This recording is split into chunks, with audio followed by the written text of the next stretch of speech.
আমার জীবনে কোনোদিনও শুনিনি এই কারণের জন্য কোনো মানুষ অর্ডার দিতে পারে, আর তারই অর্ডারটা নিয়ে যত ঝামেলা হয়েছে। সত্যি মানে এই ধরনের মানুষ তো আমি কোনোদিনও দেখিনি। আমার মনে হয় না একজনও আজ অব্দি আমার কোনো ক্লায়েন্ট এসেও বলে, hey my cute and lovely people, তোমরা কেমন আছো? আমার গলা প্রায় ঠিক। কি বলছো? আজকে ভাষাটা কেমন লাগছে? একদম ঠিক হয়ে গিয়েছে। থ্যাংক ইউ সো মাচ যে তোমরা আমাকে এত ভালোবাসা যাও। সৃজিতা বলেছিল লবণ দিয়ে মুখে রাখতে, আরও মানসীদি বলেছিল যে রাত্রিবেলায় সর্ষের তেল গলায় লাগিয়ে সুতির কাপড়ে জড়িয়ে রাখতে।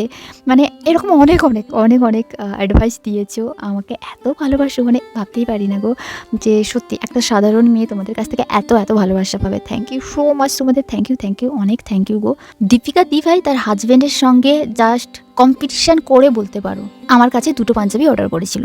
কম্পিটিশানটা কি? দি ভাই বাঙালি, বাট দি ভাইয়ের হাজব্যান্ড বাঙালি নয়। জামাইবাবুর সাথে একটা লড়াই, যে তোমাদের ওই দিকের কলকা পাঞ্জাবি বা এই ধরনের পাঞ্জাবি ভালো হয় না, পাঞ্জাবি ভালো হতেই পারে না, এই ধরনের একটা রেষারেষি বলতে পারো। তাই দি ভাই একদম জেতার জন্য আমার কাছে পাঞ্জাবিটা অর্ডার করেছিল বলতে পারো। মানে আমাকে বলেই দিয়েছিল এই বলে আমি ওকে জাস্ট চমকে দেবো আর দেখাবো যে আমাদের বাঙালিদের পাঞ্জাবি কত সুন্দর হয়, তাও আবার কলকা পাঞ্জাবি। তাই বারবার রিকোয়েস্টে এটাই বলছিল, প্লিজ ভালো করে দিও, আমিও দেখাবো যে কত সুন্দর আমাদের পাঞ্জাবি। তোমার কাজগুলো খুবই সুন্দর, আমি তাই তোমার কাছেই নিতে চাই। এই বলে দিভাই সিলেক্ট করে দিয়েছিল একটা ব্ল্যাক কালারের পাঞ্জাবি আর একটা রয়্যাল ব্লু।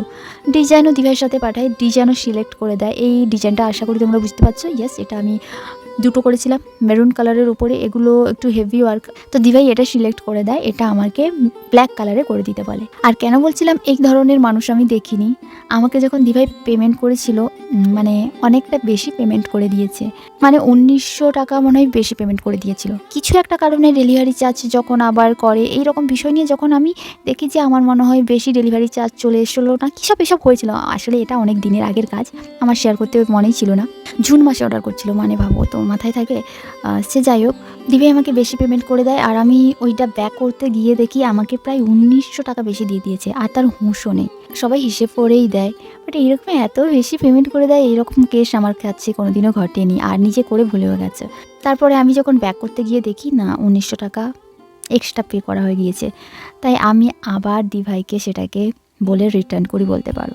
আমি ওই এক্সট্রা পে করাটা যদি রিটার্ন করতে না যেতাম, তাহলে যে আগে পাঠিয়েছিল 1900 সেটা কথা আমি জানতেই পারতাম না, ফলে আমি দিতেও পারতাম না। এখানে একটা কত বড় মিস্টেক হয়ে যেতেই পারতো আমার দ্বারা, যদি এতে আমার কোনো হাতও ছিল না।